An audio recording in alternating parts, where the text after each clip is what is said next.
Chapter 2. All day long, a fierce and heavy heat had brooded over the city, and as Darnell neared home, he saw the mist lying on all the damp lowlands, wreathed in coils about Bedford Park to the south, and mounting to the west, so that the tower of Acton Church loomed out of a grey lake. The grass in the squares and on the lawns, which he overlooked as the bus lumbered warily along, was burnt to the colour of dust. Shepherd's Bush Green was a wretched desert, trampled brown, bordered with monotonous poplars, whose leaves hung motionless in the air that was still hot smoke. The foot passengers struggled warily along the pavements, and the reek of the summer's end, mingled with the breath of the brick-fields, made Darnell gasp, as if he were inhaling the poison of some foul sick-room. He made but a slight inroad into the cold mutton that adorned the tea-table, and confessed that he felt rather done up by the weather and the day's work. "I have had a trying day, too," said Mary. "Alice has been very queer and troublesome all day, and I have had to speak to her quite seriously. You know, I think her Sunday evenings out have a rather unsettling influence on the girl, but what is one to do?" "Has she got a young man?" "Of course, a grocer's assistant from the Gold Hawk Road. Wilkins, you know. I tried them when we settled here, but they were not very satisfactory." "What do they do with themselves all the evening? They have from 5 to 10, haven't they?" "Yes, 5, or sometimes half-past, when the water won't boil. Well, I believe they go for walks usually. Once or twice he has taken her to the City Temple, and the Sunday before last they walked up and down Oxford Street, and then sat in the park. But it seems that last Sunday they went to tea with his mother at Putney. I should like to tell the old woman what I really think of her." "Why? What happened? Was she nasty to the girl?" "No, that's just it. Before this she has been very unpleasant on several occasions. When the young man first took Alice to see her, that was in March, the girl came away crying. She told me so herself.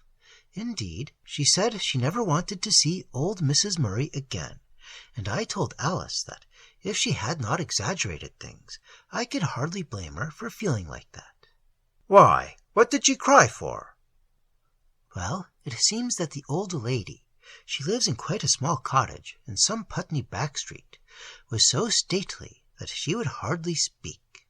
She had borrowed a little girl from some neighbor's family, and had managed to dress her up to imitate a servant, and Alice said nothing could be sillier than to see that mite opening the door, with her black dress and her white cap and apron, and she hardly able to turn the handle, as Alice said. George, that's the young man's name, had told Alice that it was a little bit of a house, but he said the kitchen was comfortable, though very plain and old-fashioned. But instead of going straight to the back and sitting by a big fire on the old settle that they had brought up from the country, that child asked for their names. Did you ever hear such nonsense? And showed them into a little poky parlour where old Mrs. Murray was sitting, like a duchess, by a fireplace full of coloured paper, and the room as cold as ice. And she was so grand that she would hardly speak to Alice." "That must have been very unpleasant." "Oh, the poor girl had a dreadful time. She began with, 'Very pleased to make your acquaintance, Miss Dill. I know so very few persons in service.' Alice imitates her mincing way of talking, but I can't do it. And then she went on to talk about her family, how they had farmed their own land for 500 years. Such stuff! George had told Alice all about it. They had had an old cottage with a good strip of garden and 2 fields somewhere in Essex, and that old woman talked almost as if they had been country gentry, and boasted about the rector, Dr. Somebody, coming to see them so often, and of Squire Somebody else, always looking them up as if they didn't visit them out of kindness. Alice told me it was as much as she could do to keep from laughing in Mrs. Murray's face, her young man having told her all about the place, and how small it was, and how the squire had been so kind about buying it when old Murray died and George was a little boy, and his mother not able to keep things going.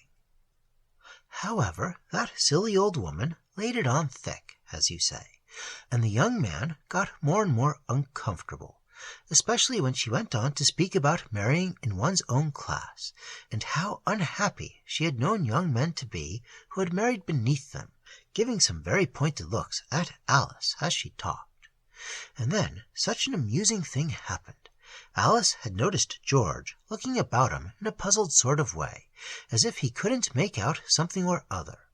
And at last he burst out and asked his mother if she had been buying up the neighbours' ornaments, as he remembered the 2 green-cut glass vases on the mantelpiece at Mrs. Ellis's, and the wax flowers at Miss Turvey's. He was going on, but his mother scowled at him, and upset some books which he had to pick up.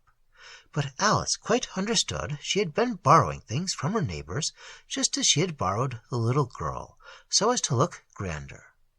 And then they had tea, water bewitched, Alice calls it, and very thin bread and butter, and rubbishy foreign pastry from the Swiss shop in the High Street, all sour froth and rancid fat, Alice declares. And then Mrs. Murray began boasting again about her family, and snubbing Alice and talking at her, till the girl came away quite furious, and very unhappy too. I don't wonder at it, do you? It doesn't sound very enjoyable, certainly, said Darnell, looking dreamily at his wife. He could not have been attending very carefully to the subject matter of her story, but he loved to hear a voice that was incantation in his ears, tones that summoned before him the vision of a magic world. "And has the young man's mother always been like this?" he said, after a long pause, desiring that the music should continue. "Always, till quite lately, till last Sunday, in fact. Of course, Alice spoke to George Murray at once, and said, like a sensible girl, that she didn't think it ever answered for a married couple to live with a man's mother, especially, she went on, as I can see your mother hasn't taken much of a fancy to me. He told her, in the usual style, it was only his mother's way, that she didn't really mean anything, and so on. But Alice kept away for a long time, and rather hinted, I think, that it might come to having to choose between her and his mother. And so affairs went on all through the spring and summer, and then, just before the August bank holiday, George spoke to Alice again about it, and told her how sorry the thought of any unpleasantness made him, and how he wanted his mother and her to get on with each other, and how she was only a bit old-fashioned and queer in her ways, and had spoken very nicely to him about her when there was nobody by. So the long and the short of it was that Alice said she might come with them on the Monday, when they had settled to go to Hampton Court. The girl was always talking about Hampton Court, and wanting to see it. You remember what a beautiful day it was, don't you?" "Let me see," said Darnell dreamily. "Oh, yes, of course. I sat out under the mulberry tree all day, and we had our meals there. It was quite a picnic. The caterpillars were a nuisance, but I enjoyed the day very much." His ears were charmed, ravished with the grave, supernal melody, as of antique song, rather of the first-made world in which all speech was descant, and all words were sacraments of might, speaking not to the mind, but to the soul. He lay back in his chair and said, "Well, what happened to them?" "My dear, would you believe it, but that wretched old woman behaved worse than ever. They met, as had been arranged, at Kew Bridge, and got places, with a good deal of difficulty, in one of those char-à-banc things, and Alice thought she was going to enjoy herself tremendously. Nothing of the kind. They had hardly said good morning when old Mrs. Murray began to talk about Kew Gardens, and how beautiful it must be there, and how much more convenient it was than Hampton, and no expense at all, just the trouble of walking over the bridge.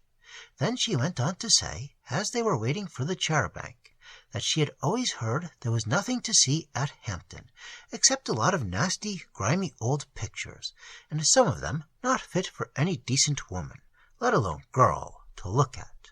And she wondered why the Queen allowed such things to be shown, putting all kinds of notions into girls' heads that were light enough already. And as she said that, she looked at Alice so nastily, horrid old thing, that, as she told me afterwards, Alice would have slapped her face if she hadn't been an elderly woman, and George's mother. Then she talked about Kew again, saying how wonderful the hothouses were, with palms and all sorts of wonderful things, and a lily as big as a parlour table, and the view over the river. George was very good, Alice told me. He was quite taken aback at first, as the old woman had promised faithfully to be as nice as ever she could be. But then he said, gently but firmly, "Well, mother, we must go to Kew some other day, as Alice has set her heart on Hampton for to-day, and I want to see it myself." All Mrs. Murray did was to snort and look at the girl like vinegar, and just then the char-à-banc came up, and they had to scramble for their seats. Mrs. Murray grumbled to herself in an indistinct sort of voice all the way to Hampton Court. Alice couldn't very well make out what she said, but now and then she seemed to hear bits of sentences like "Pity to grow old if sons grow bold," and "Honour thy father and mother," and "Lie on the shelf," said the housewife to the old shoe, and the wicked son to his mother, and "I gave you milk, and you give me the go-by." Alice thought they must be proverbs, except the commandment, of course, as George was always saying how old-fashioned his mother is, but she says there were so many of them, and all pointed at her and George, that she thinks now Mrs. Murray must have made them up as they drove along. She says it would be just like her to do it, being old-fashioned and ill-natured, too, and fuller of talk than a butcher on Saturday night. Well, they got to Hampton at last, and Alice thought the place would please her, perhaps, and they might have some enjoyment, but she did nothing but grumble, and out loud too, so that people looked at them, and a woman said, so that they could hear, "Ah, well, they'll be old themselves some day," which made Alice very angry, for, as she said, they weren't doing anything. When they showed her the Chestnut Avenue and Bushy Park, she said it was so long and straight that it made her quite dull to look at it. And she thought the deer, you know how pretty they are, really, looked thin and miserable, as if they would all be better for a good feed of hogwash, with plenty of meal in it. She said she knew they weren't happy by the look in their eyes, which seemed to tell her that their keepers beat them. It was the same with everything. She said she remembered market gardens in Hammersmith and Gunnersbury that had a better show of flowers, and when they took her to the place where the water is, under the trees, she burst out with it being rather hard to tramp off her legs to show her a common canal, with not so much as a barge on it to liven it up a bit. She went on like that the whole day, and Alice told me she was only too thankful to get home and get rid of her. Wasn't it wretched for the poor girl? It must have been indeed. But what happened last Sunday? That's the most extraordinary thing of all. I noticed that Alice was rather queer in her manner this morning. She was a longer time washing up the breakfast things, and she answered me quite sharply when I called to ask her when she would be ready to help me with the wash. And when I went into the kitchen to see about something, I noticed that she was going about her work in a very sulky sort of way. So I asked her what was the matter, and then it all came out. I could scarcely believe my own ears when she mumbled out something about Mrs. Murray thinking she could do very much better for herself. But I asked her one question after another till I had it all out of her. It just shows how foolish and empty-headed these girls are. I told her she was no better than a weathercock. If you will believe me, that horrid old woman was quite another person when Alice went to see her the other night. I can't think, but so she was. She told the girl how pretty she was, what a neat figure she had, how well she walked, and how she'd known many a girl not half so clever or well-looking, earning her 25 to 30 pounds a year, and with good families. She seems to have gone into all sorts of details, and made elaborate calculations as to what she would be able to save, with decent folks who don't screw and pinch and lock up everything in the house. And then she went off into a lot of hypocritical nonsense about how fond she was of Alice, and how she could go to her grave in peace, knowing how happy her dear George would be with such a good wife, and about her savings from good wages helping to set up a little home, ending up with, "And if you take an old woman's advice, dearie, it won't be long before you hear the marriage bells." "I see," said Darnell, "and the upshot of it all is, I suppose, that the girl is thoroughly dissatisfied." "Yes, she is so young and silly. I talked to her and reminded her of how nasty old Mrs. Murray had been, and told her that she might change her place, and change for the worse. I think I have persuaded her to think it over quietly, at all events.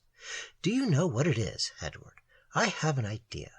I believe that wicked old woman is trying to get Alice to leave us, that she may tell her son how changeable she is, and I suppose she would make up some of her stupid old proverbs, a changeable wife, a troublesome life, or some nonsense of the kind. Horrid old thing." "Well, well," said Darnell, "I hope she won't go, for your sake. It would be such a bother for you, hunting for a fresh servant." He refilled his pipe and smoked placidly, refreshed somewhat after the emptiness and the burden of the day. The French window was wide open, and now at last there came a breath of quickening air, distilled by the night from such trees as still wore green in that arid valley, the song to which Darnell had listened in rapture, and now the breeze, which even in that dry grim suburb still bore the word of the woodland, had summoned the dream to his eyes, and he meditated over matters that his lips could not express. "She must indeed be a villainous old woman," he said at length. "Old Mrs. Murray? Of course she is. The mischievous old thing, trying to take the girl from a comfortable place where she is happy." "Yes, and not to like Hampton Court. That shows how bad she must be, more than anything." "It is beautiful, isn't it?" "I shall never forget the first time I saw it. It was soon after I went into the city, the first year. I had my holidays in July, and I was getting such a small salary that I couldn't think of going away to the seaside, or anything like that. I remember one of the other men wanted me to come with him on a walking tour in Kent. I should have liked that, but the money wouldn't run to it. And do you know what I did? I lived in Great College Street then, and the first day I was off, I stayed in bed till past dinner time, and lounged about in an armchair with a pipe all the afternoon. And I got a new kind of tobacco, 1 in 4 of the 2-ounce packet, much dearer than I could afford to smoke, and I was enjoying it immensely. It was awfully hot, and when I shut the window and drew down the red blind, it grew hotter.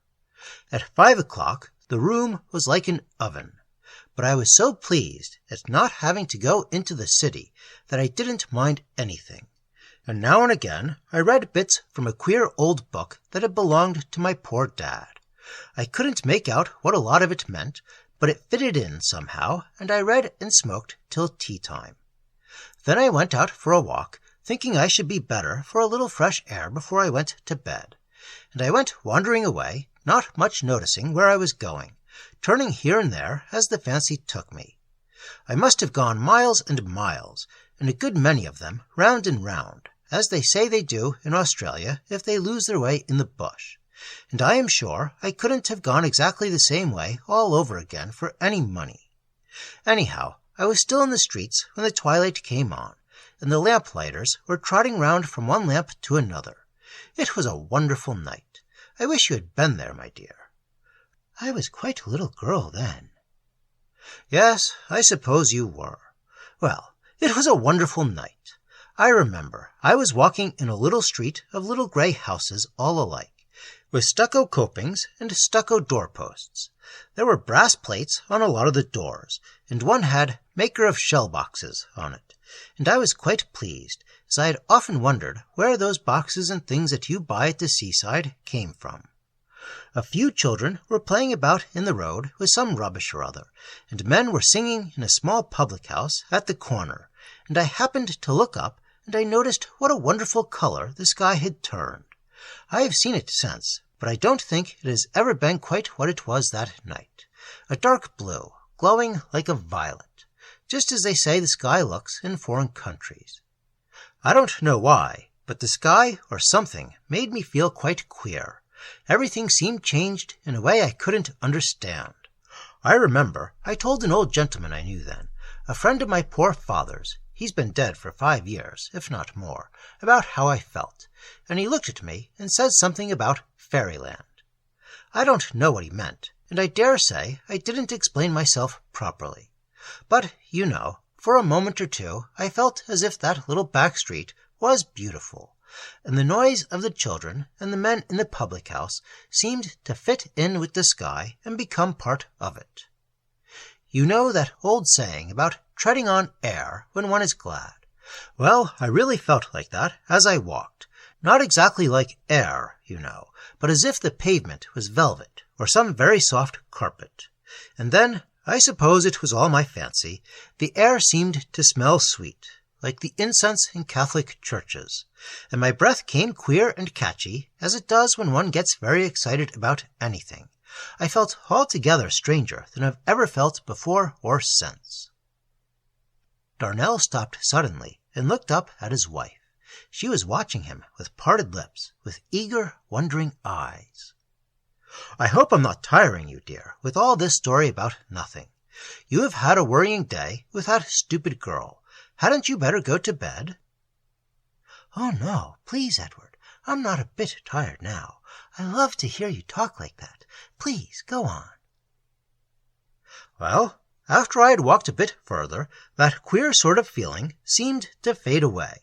I said a bit further, and I really thought I had been walking about 5 minutes, but I had looked at my watch just before I got into that little street, and when I looked at it again, it was 11 o'clock. I must have done about 8 miles. I could scarcely believe my own eyes, and I thought my watch must have gone mad. But I found out afterwards it was perfectly right. I couldn't make it out, and I can't now.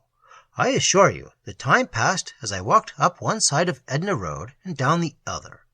But there I was, right in the open country, with a cool wind blowing on me from a wood, and the air full of soft rustling sounds, and notes of birds from the bushes, with the singing noise of a little brook that ran under the road.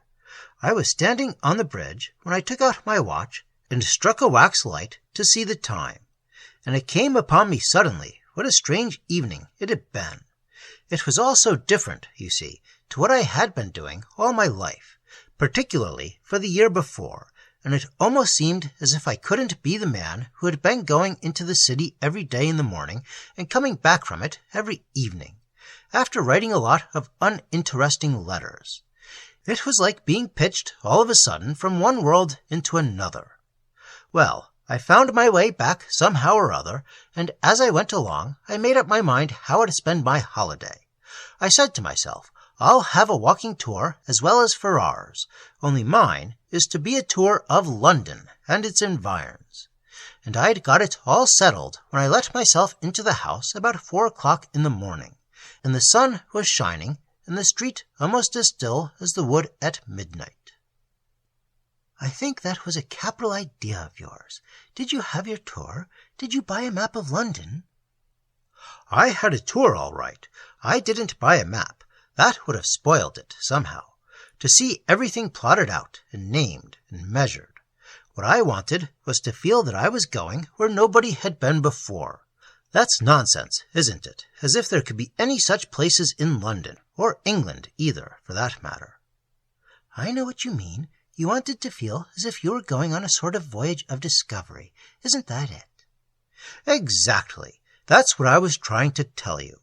Besides, I didn't want to buy a map. I made a map." "How do you mean? Did you make a map out of your head? I'll tell you about it afterwards, but do you really want to hear about my grand tour? Of course I do. It must have been delightful. I call it a most original idea.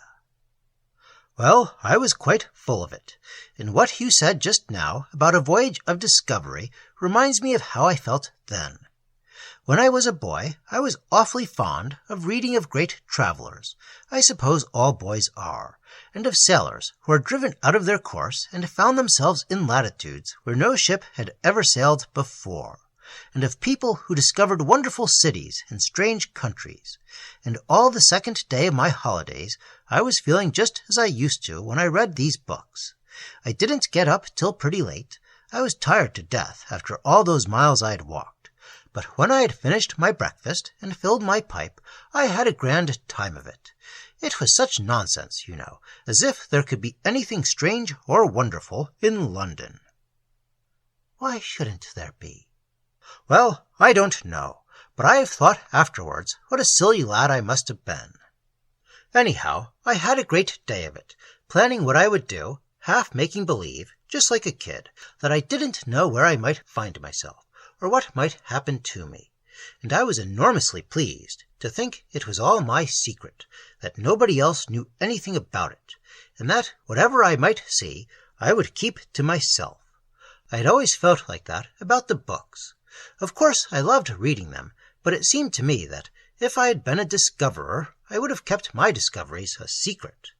If I had been Columbus, and if it could possibly have been managed, I would have found America all by myself, and never have said a word about it to anybody. Fancy how beautiful it would be to be walking about in one's own town, and talking to people, and all the while to have the thought that one knew of a great world beyond the seas, that nobody else dreamed of. I should have loved that. And that is exactly what I felt about the tour I was going to make. I made up my mind that nobody should know, and so, from that day to this, nobody has heard a word of it. But you are going to tell me. You are different, but I don't think even you will hear everything. Not because I won't, but because I can't tell many of the things I saw. Things you saw? Then you really did see wonderful, strange things in London. Well, I did and I didn't. Everything, or pretty nearly everything, that I saw is standing still, and hundreds of thousands of people have looked at the same sights. There were many places that the fellows in the office knew quite well, I found out afterwards, and then I read a book called London and Its Surroundings. But I don't know how it is.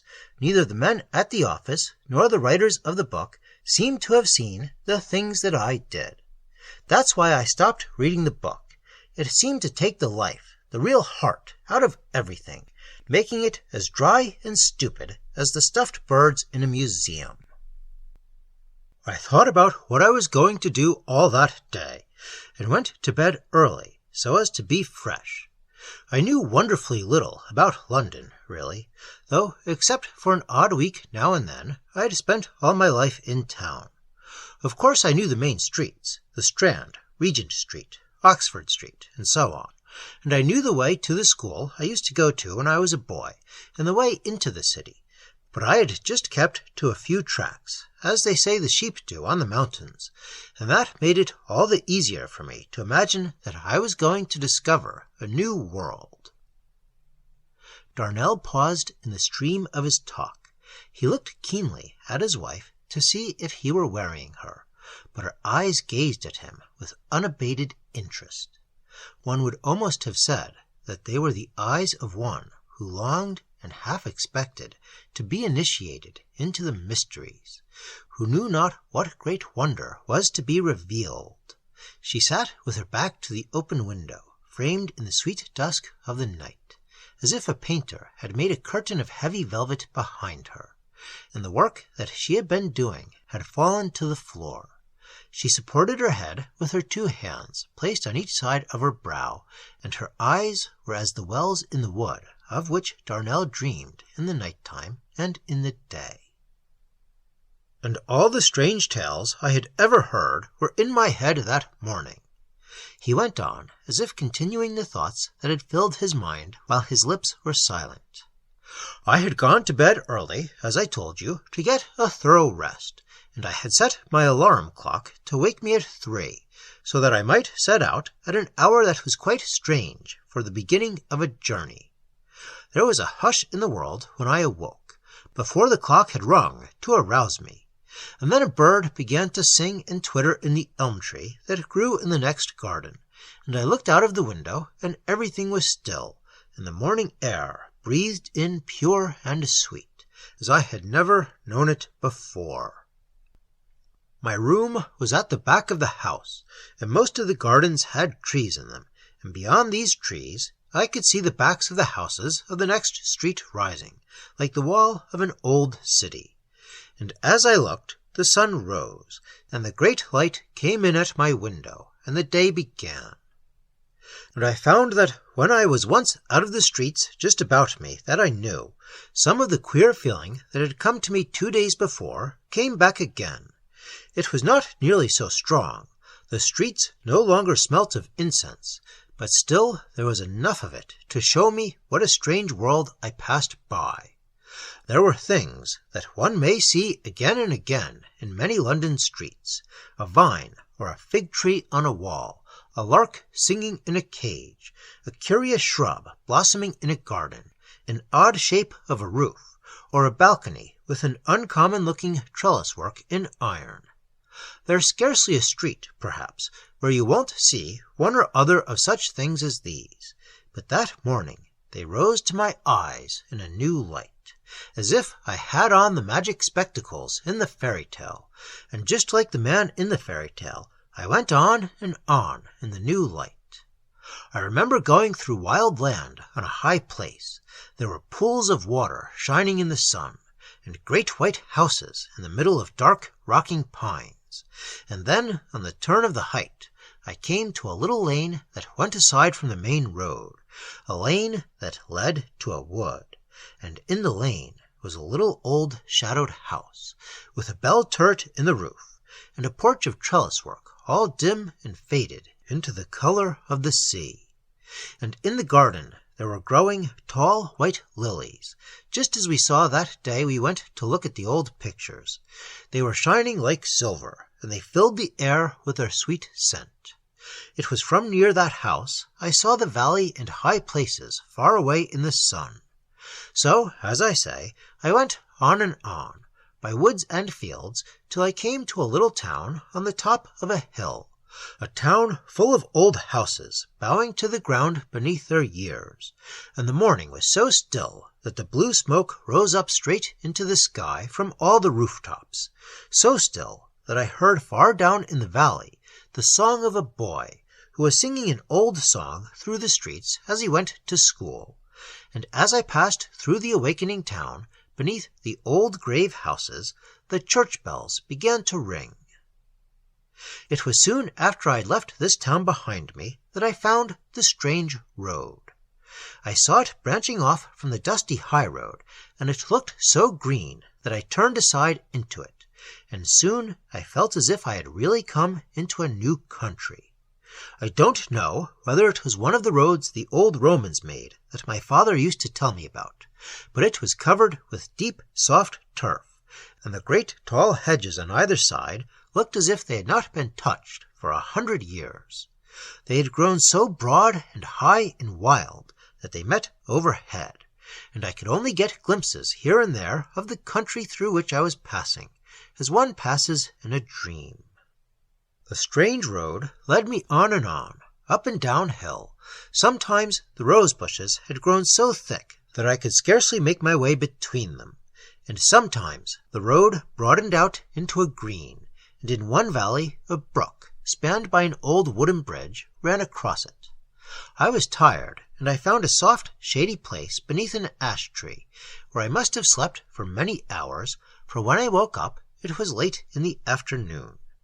So I went on again, and at last the green road came out into the highway, and I looked up and saw another town on a high place with a great church in the middle of it, and when I went up to it there was a great organ sounding from within, and the choir was singing. There was a rapture in Darnell's voice as he spoke that made his story well nigh swell into a song, and he drew a long breath as the words ended, filled with the thought of that far-off summer day, when some enchantment had informed all common things, transmuting them into a great sacrament, causing earthly works to glow with the fire and the glory of the everlasting light. And some splendor of that light shone on the face of Mary as she sat still against the sweet gloom of the night, her dark hair making her face more radiant. She was silent for a little while, and then she spoke. "Oh, my dear, why have you waited so long to tell me these wonderful things? I think it is beautiful. Please go on." "I have always been afraid it was all nonsense," said Darnell, "and I don't know how to explain what I feel. I didn't think I could say so much as I have tonight." "And did you find it the same day after day?" "All through the tour? Yes, I think every journey was a success. Of course, I didn't go so far afield every day. I was too tired. Often I rested all day long, and went out in the evening, after the lamps were lit, and then only for a mile or two. I would roam about old dim squares, and hear the wind from the hills whispering in the streets. And when I knew I was within call of some great glittering street, I was sunk in the silence of ways where I was almost the only passenger, and the lamps were so few and faint that they seemed to give out shadows instead of light. And I would walk slowly, to and fro, perhaps for an hour at a time, in such dark streets, and all the time I felt what I told you about its being my secret, that the shadow and the dim lights and the cool of the evening and trees that were like dark low clouds were all mine, and mine alone, that I was living in a world that nobody else knew of, into which no one could enter. I remembered one night I had gone farther. It was somewhere in the far west, where there are orchards and gardens and great broad lawns that slope down to trees by the river. A great red moon rose that night through the mists of sunset, and thin filmy clouds, and I wandered by a road that passed through the orchards till I came to a little hill, with the moon showing above it, glowing like a great rose. Then I saw figures pass between me and the moon, one by one, in a long line, each bent double, with great packs upon their shoulders. One of them was singing, and then, in the middle of the song, I heard a horrible shrill laugh, in the thin cracked voice of a very old woman, and they disappeared into the shadow of the trees. I suppose they were people going to work, or coming from work, in the gardens, but how like it was to a nightmare. I can't tell you about Hampton. I should never finish talking. I was there one evening, not long before they closed the gates, and there were very few people about. But the grey-red, silent, echoing courts, and the flowers falling into dreamland as the night came on, and the dark yews and shadowy-looking statues, and the far, still stretches of water beneath the avenues, and all melting into a blue mist, all being hidden from one's eyes, slowly, surely, as if veils were dropped, one by one, on a great ceremony. Oh, my dear, what could it mean? Far away, across the river, I heard a soft bell ring 3 times, and 3 times, and again 3 times, and I turned away, and my eyes were full of tears. I didn't know what it was when I came to it. I only found out afterwards that it must have been Hampton Court. One of the men in the office told me he had taken an ABC girl there, and they had great fun. They got into the maze and couldn't get out again, and then they went on the river and were nearly drowned. He told me there were some spicy pictures in the galleries. His girl shrieked with laughter, so he said. Mary quite disregarded this interlude. But you told me you had made a map. What was it like? I'll show it you some day, if you want to see it. I marked down all the places I'd gone to, and made signs, things like queer letters, to remind me of what I had seen. Nobody but myself could understand it. I wanted to draw pictures, but I never learnt how to draw, so when I tried, nothing was like what I wanted it to be. I tried to draw a picture of that town on the hill that I came to on the evening of the first day. I wanted to make a steep hill with houses on top and in the middle, but high above them the great church, all spires and pinnacles, and above it, in the air, a cup with rays coming from it. But it wasn't a success. I made a very strange sign for Hampton Court, and gave it a name that I made up out of my head. The Darnells avoided one another's eyes as they sat at breakfast the next morning. The air had lightened in the night, for rain had fallen at dawn, and there was a bright blue sky with vast white clouds rolling across it from the southwest, and a fresh and joyous wind blew in at the open window. The mists had vanished. And with the mists there seemed to have vanished also the sense of strange things that had possessed Mary and her husband the night before, and as they looked out into the clear light they could scarcely believe that the one had spoken and the other had listened a few hours before to histories very far removed from the usual current of their thoughts and of their lives. They glanced shyly at one another and spoke of common things, of the question whether Alice would be corrupted by the insidious Mrs. Murray, or whether Mrs. Darnell would be able to persuade the girl that the old woman must be actuated by the worst motives. "And I think, if I were you," said Darnell as he went out, "I should step over to the stores and complain of their meat. That last piece of beef was very far from being up to the mark, full of sinew,